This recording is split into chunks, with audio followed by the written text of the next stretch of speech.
Hello students, आज जो है काइनेमेटिक्स के बारे में डिस्कशन करेंगे। जो काइनेमेटिक्स होता है उसमें जैसे कि मोशन इन वन डायमेंशन और मोशन इन टू डायमेंशन जो है ये इंक्लूडेड है।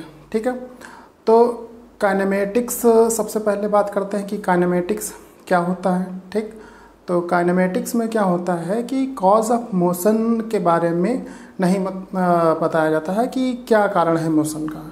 तो मोशन के कॉज के बारे में उसमें स्टडी नहीं करते हैं कि जैसे कौन सा फोर्स लगा है और किस कारण उसका मोशन हो रहा है, तो उसके कॉज ऑफ मोशन के बारे में स्टडी नहीं करते हैं, सिर्फ प्योरली मोशन के बारे में स्टडी करते हैं।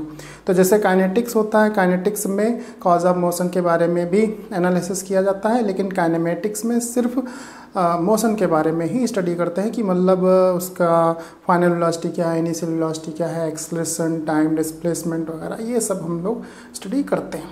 ठीक है, तो काइनेमेटिक्स में मोशन इन वन डायमेंशन और मोशन इन टू डायमेंशन ये पढ़ना है। तो सबसे पहले मोशन इन वन डायमेंशन के बारे में डिस्कशन करेंगे। ठीक, तो मोशन इन वन डायमेंशन या मोशन इन स्ट्रेट लाइन, तो इसमें क्या क्या पढ़ना है। तो इसमें जैसे पढ़ते हैं कि रेस्ट क्या होता है, distance, speed, displacement, velocity, acceleration, और इसमें ग्राफ भी हैं, टाइम डिस्प्लेसमेंट ग्राफ है, वेलोसिटी टाइम ग्राफ है, एक्सेलरेशन टाइम ग्राफ है, और इसमें इक्वेशंस ऑफ मोशन है, उनके derivation, graphical method, calculus method. ठीक है, ये सब हैं, और relative velocity in one dimension. ठीक, तो ये सब इसमें आता है।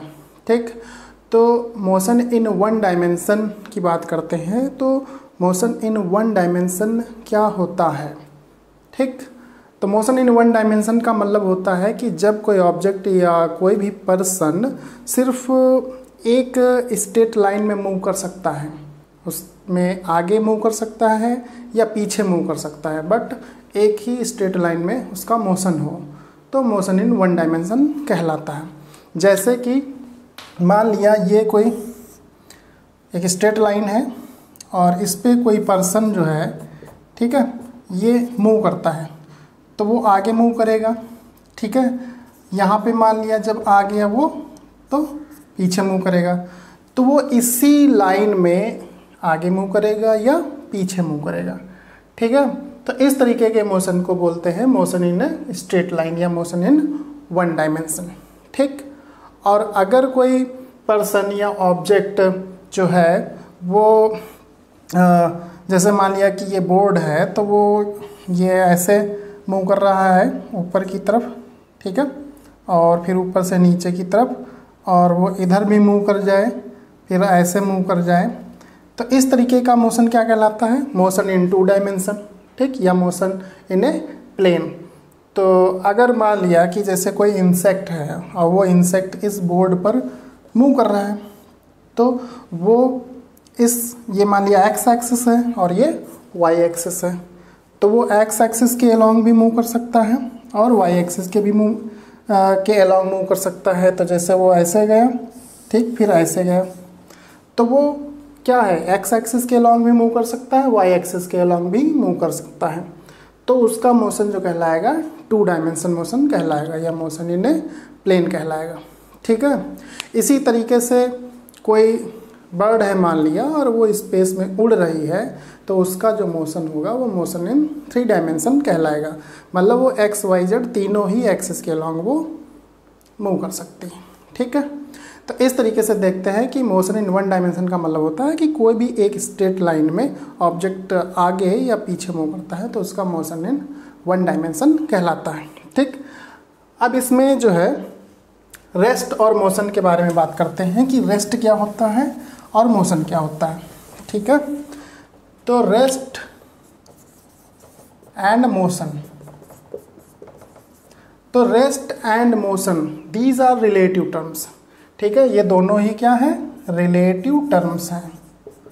ठीक, रिलेटिव टर्म्स, तो रिलेटिव टर्म्स का मतलब क्या होता है कि रिलेटिव टर्म्स का मतलब ये होता है कि जो रेस्ट है वो किसी रेफरेंस के रेस्पेक्ट में बताया जाएगा। ठीक है, किसी रेफरेंस पॉइंट के रेस्पेक्ट में बताया जाएगा कि कोई ऑब्जेक्ट रेस्ट में है या कोई ऑब्जेक्ट मोशन में है। ठीक, तो जैसे कि मान लिया कि ये कोई हमने रेफरेंस पॉइंट ले लिया, मान लिया ये कोई ऑब्जेक्ट है, ठीक, ये ऑब्जेक्ट है और एक दूसरा ऑब्जेक्ट है, ठीक है, ये तो ये दो ऑब्जेक्ट हैं, ठीक, ऑब्जेक्ट 1 एंड 2। तो अगर इसके रेस्पेक्ट में देखा जाए इसकी पोजीशन चेंज नहीं हो रही है, तो इस ऑब्जेक्ट के रेस्पेक्ट में देखा जाए इसकी पोजीशन चेंज नहीं हो रही है, तो ये क्या कहलाएगा, ये ऑब्जेक्ट क्या कहलाएगा, रेस्ट में है, ठीक है। और अगर इसके रेस्पेक्ट में ये ऑब्जेक्ट की पोजीशन चेंज होती, मतलब ये आगे मूव कर जाता है, तो इसकी पोजीशन में क्या आएगा, चेंज आएगा, तब ये क्या कहलाएगा, मोशन में कहलाएगा। लेकिन हो सकता है कि ये ऑब्जेक्ट इसके रेस्पेक्ट में इसकी पोजीशन चेंज ना हो रही हो, लेकिन किसी दूसरे ऑब्जेक्ट के रेस्पेक्ट में इसकी पोजीशन चेंज हो रही हो, तब ये क्या कहलाएगा, मोशन में कहलाएगा, ठीक। जैसे कि मान लिया कार में अगर दो लोग बैठे हुए हैं, ठीक, और कार मूव कर रही है, तो वो दोनों लोग भी क्या है, मूव कर रहे हैं, जिस स्पीड से कार जा रही है उसी स्पीड से वो भी दोनों लोग जा रहे हैं, ठीक है। लेकिन वो दोनों लोग जो कार के अंदर बैठे हुए हैं वो एक दूसरे के रेस्पेक्ट में क्या है, रेस्ट में है, क्योंकि उनकी पोजीशन जो है वो एक दूसरे के रेस्पेक्ट में चेंज नहीं हो रही है, तो वो एक दूसरे के रेस्पेक्ट में रेस्ट में। लेकिन अगर कोई ऑब्जर्वर बाहर खड़ा हुआ है, ठीक, रोड पे जैसे, तो वो क्या देखता है कि कार बहुत तेज़ी से गुजरी उससे होकर के, तो उस ऑब्जर्वर के रेस्पेक्ट में जो कि रोड पे खड़ा हुआ है उसके रेस्पेक्ट में कार मूव कर रही है, तो कार के अंदर जो भी बैठे हैं वो भी उसके रेस्पेक्ट में क्या है, मूव कर रहे हैं। तो इसीलिए जो रेस्ट और मोशन होता है ये रिलेटिव टर्म्स होते हैं, मतलब किसी रेस्पेक्ट, मतलब किसी रेफरेंस पॉइंट के रेस्पेक्ट में देखा जाता है कि वो मूव कर रहा है या नहीं मूव कर रहा है, उसकी पोजीशन में कोई चेंजेस आ रहे हैं या नहीं आ रहे हैं, ठीक है। इसीलिए इनको बोलते हैं दीज आर रिलेटिव टर्म्स, ठीक है। तो ये रेस्ट और मोशन की बात रही। अब बात करते हैं इसमें जो डिस्टेंस है, ठीक है, डिस्टेंस क्या होती है, ठीक। तो डिस्टेंस क्या होती है, जब कोई ऑब्जेक्ट किसी एक पॉइंट से दूसरे पॉइंट तक मूव करता है, मान लिया कोई ऑब्जेक्ट ए पॉइंट से चला और बी पॉइंट तक आ गया, ठीक। तो जब वो ए पॉइंट से चला बी पॉइंट तक आया, तो इस पाथ, ये जो है ये path followed by that person, ठीक, ये ऑब्जेक्ट, तो ये जो पाथ है इसकी जो लेंथ होगी, तो actual length of this path is called distance, ठीक है। तो डिस्टेंस क्या होगी, actual length of this path. तो ये जो है एक्चुअल, या हम लिख सकते हैं length of the path, length of the path followed by an object is called distance, ठीक है। तो length of the path followed by an object is called distance. अब इसमें बात करते हैं स्पीड की, ठीक। तो स्पीड क्या होती है, तो स्पीड जो होता है वो डिस्टेंस अपॉन टाइम होता है। स्पीड जो होता है वो क्या होता है, डिस्टेंस अपॉन टाइम, ठीक। तो डिस्टेंस अपॉन टाइम, तो यहाँ पर देखते हैं कि डिस्टेंस के बारे में जो अभी क्या था, length of the path followed by an object is called distance, और कितने टाइम में वो डिस्टेंस कवर्ड हुई है, तो वो टाइम, तो distance upon time is called speed, ठीक। तो यूनिट क्या हो जाएगी यहाँ पर, डिस्टेंस की यूनिट मीटर और टाइम की सेकेंड, तो मीटर पर सेकेंड हो जाएगा, ठीक है। और यहाँ पे जो डिस्टेंस की जो डिस्टेंस की यूनिट मीटर, टाइम की सेकंड, तो मीटर पर सेकंड हो जाएगा। और यहाँ पे ये कहना चाह रहा हूँ कि जो स्पीड होती है वो क्या होती है, स्केलर क्वांटिटी होती है। Speed is a scalar quantity. तो स्पीड जो है स्केलर क्वांटिटी है, डिस्टेंस भी स्केलर क्वांटिटी है, टाइम भी स्केलर क्वांटिटी है, तो ये स्पीड भी स्केलर क्वांटिटी है। मतलब स्पीड में क्या देखते हैं, सिर्फ मैग्नीट्यूड देखते हैं, ठीक है, इसमें डायरेक्शन नहीं होता है। ठीक, तो स्पीड में जैसे ये हो गया distance per unit time is called speed. अब इसमें एवरेज स्पीड आता है। तो एवरेज स्पीड जो है वो क्या होता है, तो एवरेज स्पीड जो है, average speed total distance upon total time. तो जो एवरेज स्पीड होता है वो क्या होता है, total distance upon total time. ठीक, कि कितनी दूरी तय हुई, कुल कितनी दूरी तय हुई और उसको तय करने में कितना समय लगा, उसी को बोलते हैं एवरेज स्पीड। तो जैसे मान लिया कि कोई पर्सन है, वो ए पॉइंट से, ठीक है, बी पॉइंट तक गया।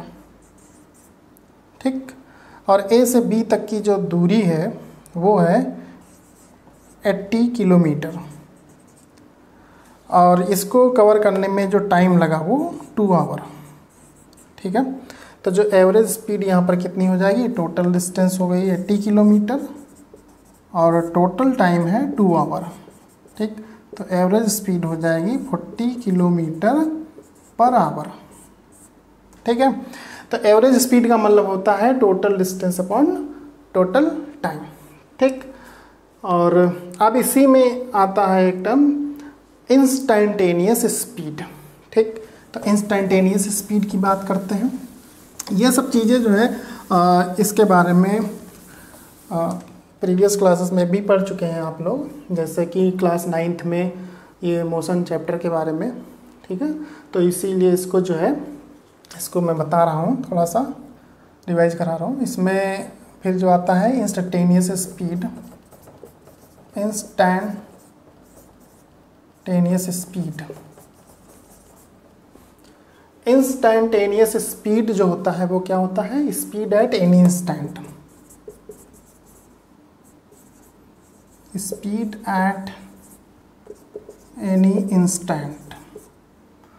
तो speed at any instant is called instantaneous speed. इसका मतलब क्या हुआ, इसका मतलब ये है कि जैसे किसी पर्टिकुलर टाइम पे जो स्पीड हम ऑब्जर्व करते हैं उसी को बोलते हैं इंस्टेंटेनियस स्पीड। जैसे कि बाइक से जा रहे हैं और बीच रास्ते में हमारी नज़र जो है स्पीडोमीटर पे पड़ती है, तो एट दैट टाइम जो स्पीड हम उसमें देखते हैं वो स्पीड जो होती है उसी को बोलते हैं इंस्टेंटेनियस स्पीड। ठीक, तो स्पीड एट एनी टाइम, ठीक, इज कॉल्ड इंस्टेंटेनियस स्पीड। तो स्पीड हो गया distance per unit time, average speed हो गया total distance upon time, instantaneous speed हो गया स्पीड एट एनी इंस्टेंट। ठीक है, तो यहाँ पे हमने डिस्टेंस और स्पीड के बारे में पढ़ा कि डिस्टेंस क्या है, length of the path followed, और स्पीड क्या है, डिस्टेंस अपॉन टाइम। ठीक है, अब इसमें जो आता है टर्म वो क्या आता है, डिस्प्लेसमेंट। डिस्प्लेसमेंट, अब इसको समझना पड़ेगा ढंग से कि डिस्प्लेसमेंट क्या होता है। ठीक, डिस्टेंस स्पीड में तो कोई दिक्कत नहीं है, उसमें सीधा कितना दूरी मूव किए तो उसकी लेंथ। ठीक है, तो length of the path followed सीधा डिस्टेंस हो गया। स्पीड क्या हो गया, डिस्टेंस अपॉन टाइम स्पीड हो गया। तो कन्फ्यूज़न कहाँ पे क्रिएट होता है, डिस्प्लेसमेंट और वेलोसिटी में। ठीक है, तो इसके कॉन्सेप्ट को अच्छे से समझना पड़ेगा कि डिस्प्लेसमेंट और वेलोसिटी क्या होती है। तो आइए देखते हैं डिस्प्लेसमेंट के बारे में क्या है। तो जैसे कि बात करते हैं कि पर्सन है ए पॉइंट से चला, ठीक है, इस तरीके से ऐसे चला और ये यहाँ पे आ गया बी पॉइंट पर। तो ये पर्सन जो है ए पॉइंट से चला इस तरीके से टेढ़े मेढ़े रास्ते होते हुए और बी पॉइंट पर आया। ठीक, तो डिस्प्लेसमेंट क्या कहलाता है, डिस्प्लेसमेंट कहलाता है इनिशियल और फाइनल पोजीशन के बीच की, जो इनिशियल और फाइनल पोजीशन के बीच की जो शॉर्टेस्ट डिस्टेंस होती है उसको बोलते हैं डिस्प्लेसमेंट। ठीक है, तो यहाँ इनिशियल पोजीशन क्या है, ए है, फाइनल पोजीशन क्या है, बी है, तो इसके बीच की जो शॉर्टेस्ट डिस्टेंस होगी ये। ठीक है, तो ए से बी के बीच की जो शॉर्टेस्ट डिस्टेंस होगी ये जो होगी इसको क्या बोलेंगे, डिस्प्लेसमेंट।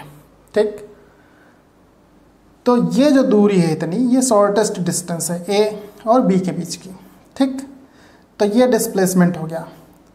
और डिस्प्लेसमेंट क्या है, वेक्टर क्वांटिटी जिसमें मैग्नीट्यूड भी होता है और डायरेक्शन भी होता है। तो डायरेक्शन इसमें क्या हो गया, डायरेक्शन हो गया A to B। ऑब्जेक्ट कहाँ से चला, सॉरी पर्सन कहाँ से चला, A से, कहाँ पे पहुँचा, B पर, ठीक। तो ये डिस्प्लेसमेंट हो गया इतना A से B, शॉर्टेस्ट डिस्टेंस, ठीक है। और इसकी डायरेक्शन क्या हो गई, A से B की तरफ, ठीक। तो अब देखो कि ये जो डिस्टेंस है, ठीक है, इसमें कोई डायरेक्शन नहीं है पर्टिकुलर, क्योंकि ये ऐसे चला फिर इधर आया फिर इधर मुड़ा, मुड़ते मुड़ाते हुए ऐसे टेढ़े मेढ़े रास्ते से ये आया, तो इसमें कोई पर्टिकुलर डायरेक्शन नहीं है। लेकिन ये जो डिस्टेंस है इसमें क्या है, डायरेक्शन डिफाइन है, ठीक है। तो जिस डिस्टेंस में डायरेक्शन डिफाइन हो जाती है उसको हम क्या बोल देते हैं, डिस्प्लेसमेंट बोल देते हैं, ठीक है। और डिस्प्लेसमेंट के मैग्नीट्यूड को क्या बोलते हैं, डिस्टेंस बोलते हैं। तो इसी में मान लेते हैं कि अगर ऑब्जेक्ट जो है वो A से B जाता सीधा, ठीक है, A से B तक एकदम सीधे जाता, तो सीधे जाता तो ये जो दूरी है ये A से B तक की क्या है, शॉर्टेस्ट डिस्टेंस है, ठीक। और इसको हम डिस्प्लेसमेंट भी बोल देते हैं, इनिशियल और फाइनल पोजीशन के बीच की शॉर्टेस्ट डिस्टेंस, ठीक है। तो इसमें डायरेक्शन डिफाइन हो गई, A से B की तरफ direct from A to B। तो इस डिस्टेंस में डायरेक्शन क्या है, डिफाइंड है, एक पर्टिकुलर डायरेक्शन है, तो ये क्या हो गया, डिस्प्लेसमेंट हो गया, ठीक है। तो डिस्प्लेसमेंट क्या होता है, डिस्टेंस विद डायरेक्शन, ठीक है। यानी डिस्टेंस जिसमें डायरेक्शन डिफाइन हो वो क्या कहलाता है, डिस्प्लेसमेंट, ठीक है। और डिस्प्लेसमेंट के मैग्नीट्यूड को हम क्या बोलेंगे, डिस्टेंस, क्योंकि मैग्नीट्यूड में डायरेक्शन की बात नहीं करते हैं, मैग्नीट्यूड मतलब कितना दूरी चला, ठीक, तो वो क्या कहलाएगा, डिस्टेंस कहलाएगा, ठीक है। तो इस चीज़ का ध्यान रखेंगे। अब इस पर जैसे एग्जाम्पल के तौर पे ऐसा समझ लेते हैं कि कोई ऑब्जेक्ट जो है A से चला और ये B पॉइंट पर आ गया, ठीक है, ये एक सर्कुलर पाथ पे चला, ठीक है, A से, और B पॉइंट पर आया। तो B पॉइंट जो है ये क्या है, ये A के जस्ट अपोजिट पॉइंट है, ठीक, डायमेट्रिकली अपोजिट है, मतलब AB क्या है, डायमीटर है, ये इसका सेंटर हो गया और इसकी रेडियस हो गई 7 मीटर, ठीक। तो A से B पर आया, तो इसमें बताना है कि कितना डिस्टेंस मूव हुआ और कितना डिस्प्लेसमेंट उसने कवर किया, ठीक। तो जब बात डिस्टेंस की करेंगे तो देखते हैं कि A से B इस तरीके से आया, ठीक, सर्कुलर पाथ पर। तो ये जो लेंथ है इस पाथ की, ये जो लेंथ है ये क्या कहलाएगा, डिस्टेंस कहलाएगा। तो डिस्टेंस यहाँ से ये कितना हो जाएगा, ये इतना लेंथ ऑफ दिस पाथ, और ये कितना है, पाई आर, ठीक है, पाई आर। तो पाई की वैल्यू 22/7 और रेडियस है 7, तो यहाँ पे ये कितना हो जाएगा, 20 मीटर, ठीक। अब जब बात करेंगे डिस्प्लेसमेंट की, ठीक है, तो डिस्प्लेसमेंट की जब बात करेंगे तो डिस्प्लेसमेंट क्या होता है, shortest distance from initial to final position. तो इनिशियल पोजीशन ये है, फाइनल पोजीशन ये है, तो इनके बीच की शॉर्टेस्ट डिस्टेंस क्या हुआ, ये, ठीक, ये डायमीटर, ठीक है। गया नहीं इस रास्ते से, गया तो इसी इधर से ही गया, ये ऐसे गया, ठीक है। लेकिन डिस्प्लेसमेंट की जब बात आती है तो हम इनिशियल और फाइनल पोजीशन के बीच की जो शॉर्टेस्ट डिस्टेंस होती है उसको लेते हैं। तो ये जो डायमीटर होगा यही शॉर्टेस्ट डिस्टेंस है, ठीक। और ये कितना हो गया, 7 + 7 यानी कि 14 मीटर, ठीक है। और इसमें डायरेक्शन भी है, डायरेक्शन क्या है, A से B की तरफ, ठीक। तो ये क्या कहलाएगा, डिस्प्लेसमेंट, ठीक है। तो ये जो है डिस्प्लेसमेंट के बारे में रहा। इस पर और भी बहुत सारे एग्जाम्पल्स हैं, तो उसको बाद में देखेंगे। अब बात करते हैं इसमें वेलोसिटी की। तो वेलोसिटी क्या होता है, वेलोसिटी जो है ये क्या होता है, डिस्प्लेसमेंट पर यूनिट टाइम, ठीक। तो displacement per unit time is called velocity. और डिस्प्लेसमेंट की यूनिट मीटर लेते हैं और टाइम की सेकंड, तो मीटर पर सेकंड, ठीक। तो डिस्प्लेसमेंट यहाँ पर क्या है, वेक्टर क्वांटिटी है, इसमें मैग्नीट्यूड डायरेक्शन दोनों, टाइम स्केलर है। तो किसी वेक्टर को किसी स्केलर से डिवाइड या मल्टीप्लाई करते हैं तो वेक्टर ही मिलता है। तो यहाँ पे वेलोसिटी भी क्या होगा, वेक्टर होगा। तो इसके ऊपर एरो लगा देंगे, डिस्प्लेसमेंट के ऊपर एरो लगा देंगे, और ये टाइम टी, ये स्केलर है, इसके ऊपर एरो नहीं लगाएंगे। तो यहाँ पे एरो लगाया, वेलोसिटी वेक्टर है, डिस्प्लेसमेंट वेक्टर है, तो यहाँ पे एरो, इसके ऊपर एरो नहीं लगाएंगे क्योंकि ये क्या है, स्केलर है। ठीक है, तो इस तरीके से ये वेलोसिटी का फार्मूला आ गया। अब यहाँ पर एवरेज वेलोसिटी की बात करते हैं। तो एवरेज वेलोसिटी की जब बात करेंगे तो एवरेज वेलोसिटी क्या होगा, net displacement upon total time, net displacement upon total time. ठीक है, तो यहाँ पे नेट डिस्प्लेसमेंट का मतलब क्या होता है कि जैसे मान लिया कोई पर्सन है ए से बी तक गया सीधा, मान लिया ये है ईस्ट डायरेक्शन में गया, ठीक, फिर नॉर्थ डायरेक्शन में गया, तो यहाँ से ये गया 3 मीटर ईस्ट डायरेक्शन में, फिर 4 मीटर नॉर्थ डायरेक्शन में। तो ये इनिशियल पोजीशन है और ये क्या है, फाइनल पोजीशन है। तो इनिशियल और फाइनल पोजीशन के बीच की ये शॉर्टेस्ट डिस्टेंस जो होगा ये क्या कहलाएगा, डिस्प्लेसमेंट, और यही हमारा फाइनल डिस्प्लेसमेंट है, या इसको नेट डिस्प्लेसमेंट भी बोल सकते हैं। ठीक, तो अब जो है ये निकालेंगे तो कितना हो जाएगा 3 और ये 4 है, तो ये कितना हो जाएगा 5 मीटर। ठीक, तो यहाँ पर ये 5 लिखेंगे, और टोटल टाइम मान लिया यहाँ से यहाँ तक का जो टाइम है वो है 1 सेकेंड, और बी से सी तक का टाइम है 1 सेकेंड, तो 1 + 1 2 हो जाएगा, तो 2 सेकेंड। तो ये कितना आ जाएगा 2.5 मीटर पर सेकेंड। तो जो एवरेज वेलोसिटी है 2.5 मीटर पर सेकेंड है। ठीक, तो इस तरीके से एवरेज वेलोसिटी निकालते हैं। ठीक है, तो ये रहा वेलोसिटी, ये रहा एवरेज वेलोसिटी। अब इसमें बात करते हैं इंस्टेंटेनियस वेलोसिटी। तो इंस्टेंटेनियस वेलोसिटी देखते हैं क्या होता है। तो जिस तरीके से इंस्टेंटेनियस स्पीड की बात थी कि स्पीड एट एनी इंस्टेंट या at any time is called instantaneous speed, उसी तरीके से इंस्टेंटेनियस जो वेलोसिटी होती है वो वेलोसिटी एट एनी इंस्टेंट। तो velocity at any instant is called instantaneous velocity. ठीक है, तो ये रहा स्पीड, डिस्टेंस, डिस्प्लेसमेंट और वेलोसिटी के बारे में। ठीक है, तो ये बहुत बेसिक सी जानकारी है। ठीक, और इसके बाद अभी जो है आएंगे ग्राफ, जो कि डिस्प्लेसमेंट टाइम ग्राफ होगा। ठीक है, तो डिस्प्लेसमेंट टाइम ग्राफ होगा, वेलोसिटी टाइम ग्राफ होगा और एक्सेलरेशन टाइम ग्राफ होगा। तो ये जो ग्राफ है इतने, displacement time graph, velocity time graph और एक्सेलरेशन टाइम ग्राफ, ये बहुत ही इंपॉर्टेंट ग्राफ्स हैं। इनकी स्टडी करेंगे और इक्वेशंस ऑफ मोशन के डेरिवेशन, ठीक है, वो देखेंगे, और उसके बाद जो है क्वेश्चंस जो इस पर बेस्ड होंगे वो लगाए जाएंगे। तो वो नेक्स्ट वीडियो में उसका डिस्कशन करेंगे।